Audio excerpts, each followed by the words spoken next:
Alright, so Elder Scrolls Online decided to wake up one morning and say, what if we just change the entire way this game releases content? And instead of easing players into that idea, they dropped a Thieves Guild sequel, a seasonal model, a battle pass-ish type system, and a zone refresh all at once because, because it's ZeniMax and Bethesda. That's what they do. So today we're breaking down everything coming out on July 8th with Season 1, what the MMORPG preview actually confirms, and what the Reddit community thinks is happening. Also, whether ESO killed paid DLC forever. Probably not. Nothing's going to kill DLC, but I thought I'd just say that for reasons. Like, comment, subscribe, let's get into it. The Thieves Guild is returning with a brand new storyline, new characters, new gangs, new rewards, and a whole new seasonal structure that basically rewrites how ESO works. Let's start with the story because it's actually the strongest part of this entire update. Season 1 is a direct continuation of the original Thieves Guild DLC. And by the way, that DLC is now free, which is your first hint that ZeniMax is shifting away from the old paid model. The new storyline takes place in Daggerfall, where 3 local gangs are all getting squeezed by a new criminal syndicate called the Koldane Cartel.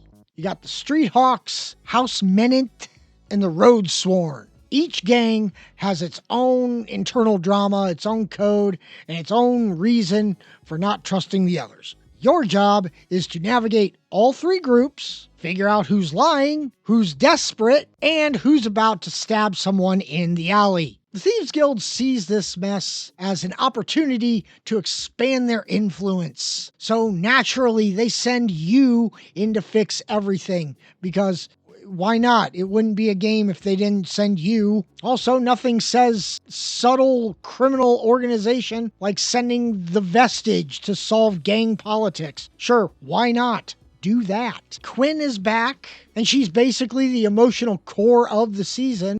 She's older, more confident, and still very much the curious thief who wants to prove herself. The Lion Guard is hunting her for a crime she didn't commit, so part of the season is helping her clear her name while dealing with the cartel. The MMORPG preview makes it clear that Quinn isn't just a cameo, she's your partner through the entire arc.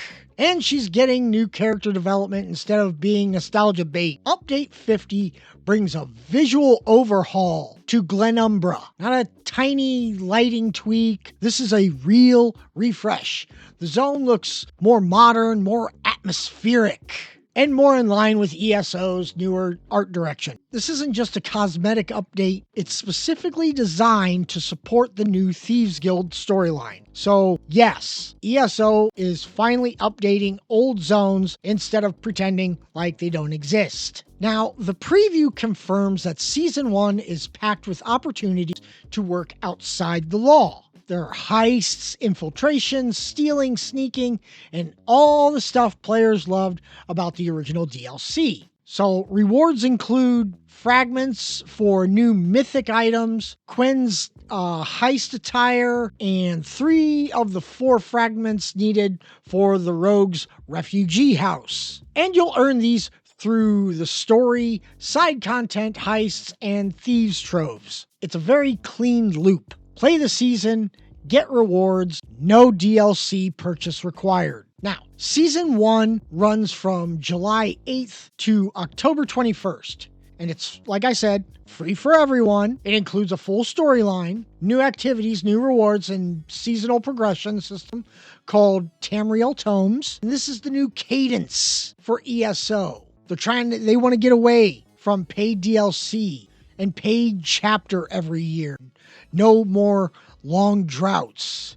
Instead, you get a new season every 90 days. The premium monetization is tied to cosmetics and the optional premium track of Tamriel Tome. And this is the part that made Reddit kind of explode. The Reddit thread is a perfect snapshot of the community. Players are confused about what seasonal actually means. Some think ESO is becoming Fortnite. Others think it's becoming Destiny, and others think ZeniMax is just renaming quarterly updates. There's concern about content disappearing after 90 days. There's skepticism about whether ZeniMax can deliver story content this frequently, and there's fear that monetization will get more aggressive. But there's also genuine excitement. People love the Thieves Guild. They love Quinn. They love the idea of a regular story instead of waiting a full year for a chapter. So the Threads overall vibe is this could be great, but ZeniMax needs to prove they can actually do it. This is the modern MMO model, and ESO has finally adopted it.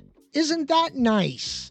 They've caught up with Fortnite. I never in 1,000 years thought I would say that. But 2026 it's just a fire, and everything is on fire and nothing makes sense. This is the biggest structural change ESO has made. It means more frequent story content, less waiting. It's more accessible for new players and a more predictable schedule for veterans. It also means ZeniMax has to deliver constantly. If a season flops, players will feel it immediately and then probably go on Reddit and say, "I hate this game now! Burn it to the ground!" But if it's a season hit, ESO could see a major resurgence. Season 1 isn't just a Thieves Guild sequel, it's a test. ZeniMax is showing players what the new model looks like.